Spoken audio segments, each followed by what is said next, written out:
All right, friends, welcome back into another edition of How About That Dogs Cast. The thing about this podcast is we like to look at the sports world, the Georgia Bulldogs, from a different perspective, the perspective that not everybody's going to think about. And today's guest is going to deliver that in spades.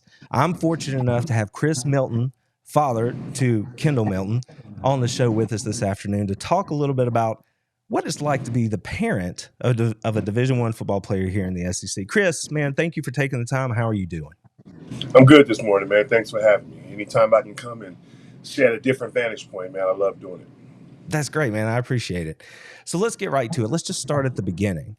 As a parent, what it's like for you, or what was it like for you to send your son across the country to play Division I football in the SEC? Like, that had to be a bit of a challenge to just let go like that. No, honestly, it's an unreal situation. I don't know how other parents feel when their kids go away to college or to play at this level, but for us, it was one kind of a disbelief that, oh my gosh, we're here, right? It was almost when he was playing youth football, even through high school, you knew Kendall, had some talent, but never saw it at this perspective, and that's in complete honesty. So it's one thing for him to go across country to go to college, but it's another thing at 17 years old to go across the country and go to college and play football for, University of Georgia in the SEC. So it was definitely a shift.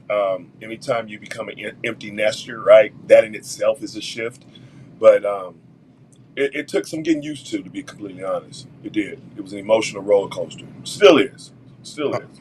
Well, of course. I mean, we're still right in the middle of it, right? Especially Yeah. when you get down to games like we're looking at this weekend. So you just spoke about what it was like to let him go.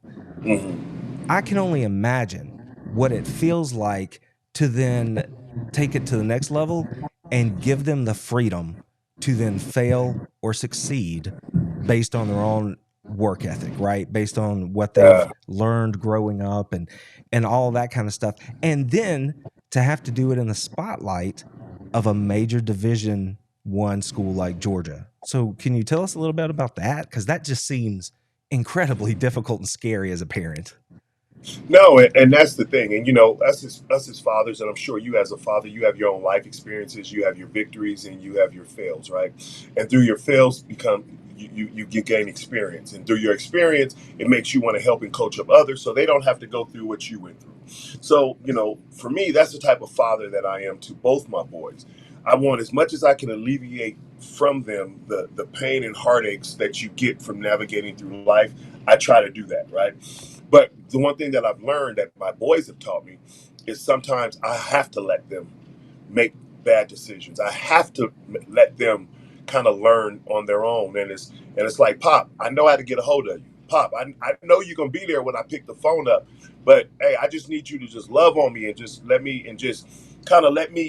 experience some things, right? And that's where you have to trust them, right? You got to trust the training. We always tell athletes, you tell soldiers to trust your training. So we also have to learn to trust the training that we gave our kids. I'd get on the phone with Kendall early on, and not even early on, probably up until last season. And I'm across country. I want to know, hey, how was practice? Hey, what coach say? What'd you do? This and this and that. To where he had to tell me, hey, Pop, I'm gonna be completely honest. My whole day is filled with something to do with football. I have 8 coaches every day in my face about something to do with football. When I call the crib, I just want to just talk to mom and pop. So I had to learn that. So as much as Kendall and Kalan, when he went away to college, much as my boys had to learn how to navigate through life at that level, I also had to learn what support they did and did not need. And it was kind of almost a role, a change, a role reclassification. You get what I'm saying? Like a So reversal. yeah, it really is, man. And I think one thing it comes down to is you have to trust the training. If you are a half-ass parent, best believe you're likely going to get half-ass results. But if you were a parent that truly, truly loved on your kids and gave them the blueprint to, become somewhat successful, you have to trust that. And that's what I've learned from this journey. Man, I love that so much because, as I told you before we got on here, I'm a father of two young girls, Yeah. and so every day we make sure that we are, relating and trying to be there for them. And like you said, just make the most important thing that relationship between the two of us. And Yeah. so many times I've been floored by the fact that they teach me so much. And you're right, we have to be open to listening to ourselves, not just saying these things, right? You have to live these things. And then your kids, man, they'll just turn it right around on you. And if you're listening, there are lessons there to be learned. I completely agree with you. And Because I'm even though the Bible talks about, the kids should not disrespect, disobey their parent, talks about that. But what it also says in that scripture is, parents, you are not to provoke your children, right? So in not provoking them, that means that you have to hold them to a certain regard, a certain level of humility, right? That's So right. in that, there's some reciprocating respect that has to happen. And I think as parents, we only down. I'm at the top of this pyramid and you shall do what I say, how I say, what I say, whatever. But there is a such thing called servant leadership, right? We learn Yes. that in the corporate environment. And guess what? That does translate to your household. That's just, I rather have a hellified relationship with my boys than for them to be afraid to come talk to me because they hold me to that much respect, that higher level. You get what I mean? Oh, I absolutely do. Again, my girls are little, but from the time we could actually have conversations, what we talked about was, listen, I am going to respect you. And I just ask that you treat me in the same manner. And we will always be here to talk, good, bad, whatever. Just know that this relationship we're working on right now is what we're going to carry forward. The rest of that stuff we can sort out. So I like uh, that. I like I, that. I completely agree with you, man. I'm right there with you. So now, one of the things about Mark Richt prior to Kirby being there, and now that Kirby is in Athens, one of the things that you hear coming out of the program is how they want to be producing good men, right? Not just good football players. They want these dudes to come out of there being better men, better fathers, better employees, all those sorts of things as they move through life. So I'm interested how you've seen Kendall grow and mature during his time in Athens. And if you can pinpoint it, what's the thing you're most proud of when it comes to that since he left and came over here to Georgia? I'm gonna be completely honest with you. I think we've all got to see where the growth happens, and I think that happens when you put a microphone in front of him, and the things that comes out of his mouth. I mean, I'm gonna be completely honest with you. As of today, when I listen to him speak, when I hear his interviews, and when I hear the answers that he gives, I'm floored, man. I'm floored, but humbled at the same time. I think that's the growth that I have to see him transform into this young man who has zero problem or hesitation letting you know that how God fearing he is, right? To let you know from where his help comes from, where his strength comes from. And I think for me, that's the biggest thing. And people look at his injuries, they look at what he's gone through, and they say, "Oh, I hate that for him." I hate. Nah, man, I had to grow. My growth says, you know what? I don't love it for him, but I like it for him because of what it turned him into. When I see him right now speak, I see some strength that I don't think he would have had if he would have achieved immediate success. I see a level of faith and focus and discipline that he might not have had if he'd have seen immediate success. And sometimes God puts us in the valley, right? He'll put you in the belly of the whale on a lion's den, or get you in a jail cell where he can talk to you, where he just has your attention so that he can manifest his plan with you. So that's the thing that I'm most proud of from seeing my boy. And I think that absolutely has to do with the environment that he's in, the environment that Kirby fosters. I put out a tweet the other day. If you want to know about Georgia football and the impact that Kirby specifically has on these boys, just go ask the boys. Because 9 times out of 10, every single conversation, they're going to quote something. Mhm. Like Coach Kirby says, like he teaches us, like this quote, like this quote.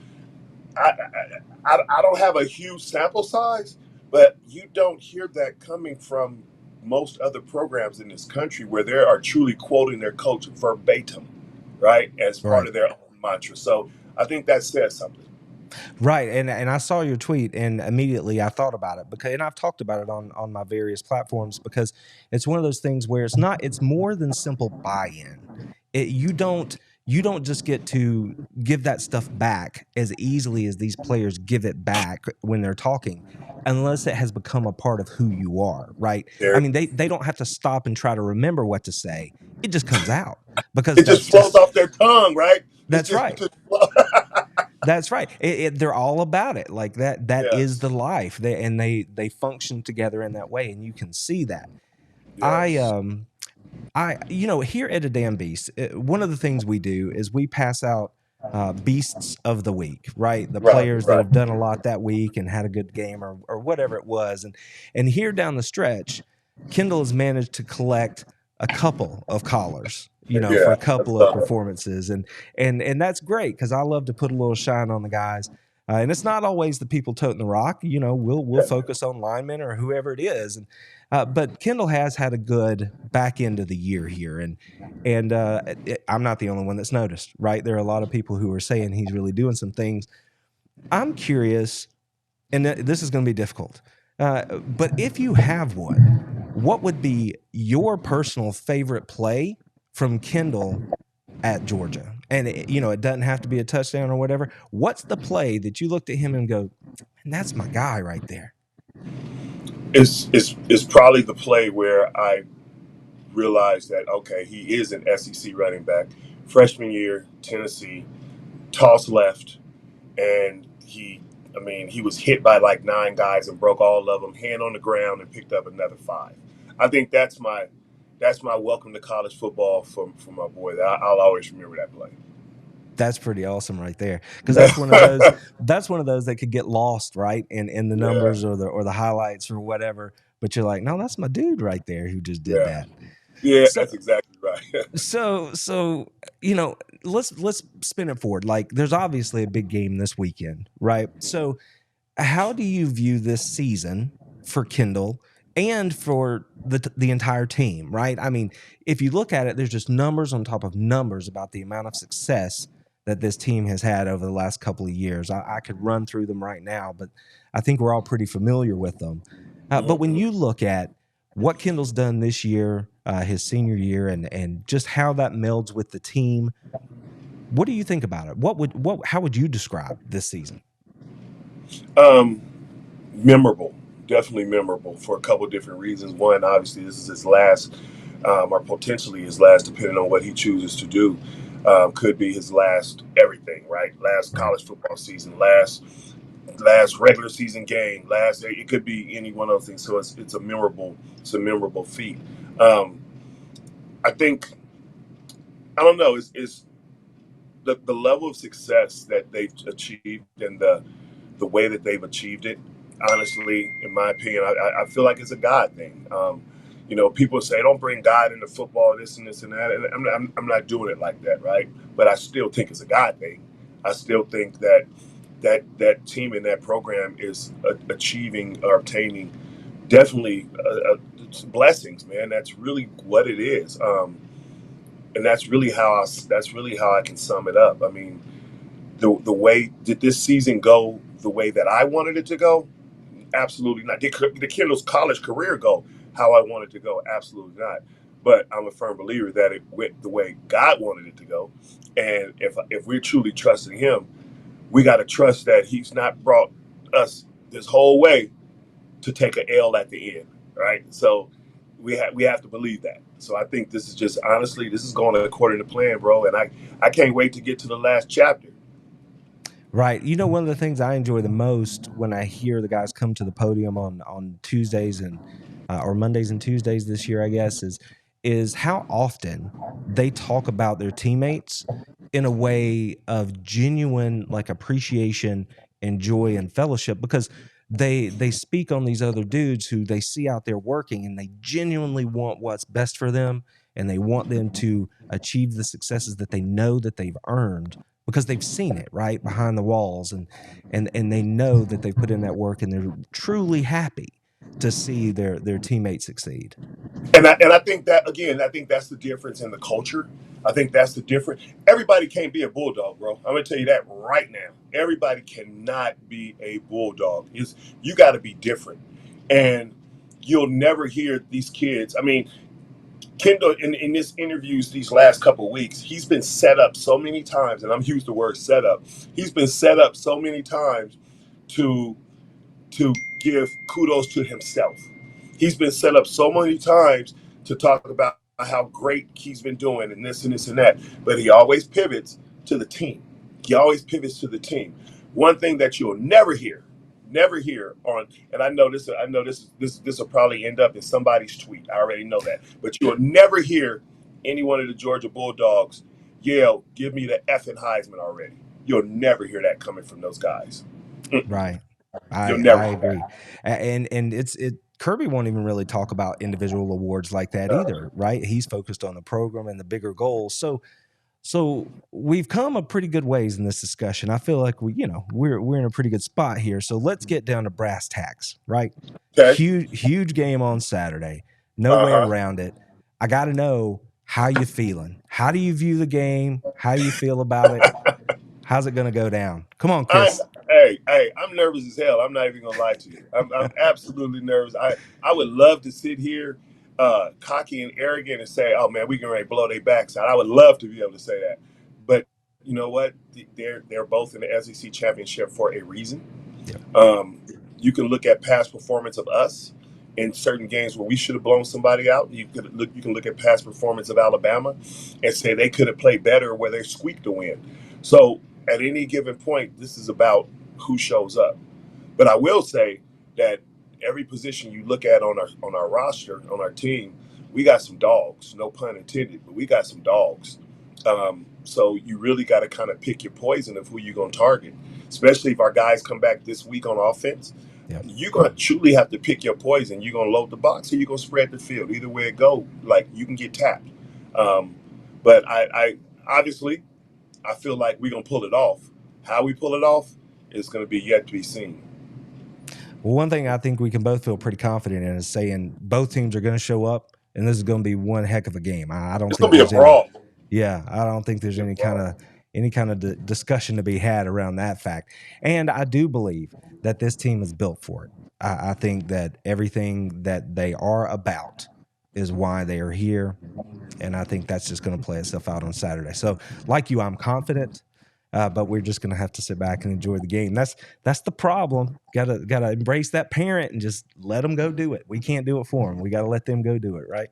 And I think what's cool is, again, when you listen to the guys, they're not only playing for each other, but they're also playing for their coaches, right? Going into Georgia Tech, the Kirby, and I don't even know the coach name for Georgia Tech, but they had their relationship, right? And the boys played that game knowing they had their relationship and really wanted to do it for Kirby. So now they're going in a situation where they never beat Bama in the SEC championship or in the bins, right? And so not only them, but they know their coach has it. So I know they want to do it for their coach as well, man. So it's just there's a lot of influencing factors that play into this on both sides again, right? But I can only speak to our locker room. I think that it's going to be, honestly, I think we'll see something special. Let's just put it that way. I really, in my heart, feel like we'll see something special, and a lot of rumblings will absolutely be put to rest after Saturday. That is a perfect place to end this thing. Chris, thank you so very much for taking time to come on here and talk to me about this. I feel like, again, this is the kind of stuff that you're just not going to get anywhere else. And I appreciate you taking the time to come on here and share a little bit of your personal life with us about what it's like to be the father of a Georgia Bulldog. Thank you. Absolutely. Appreciate you. Bless you. Told him, how about them fucking dogs? That's what I told him.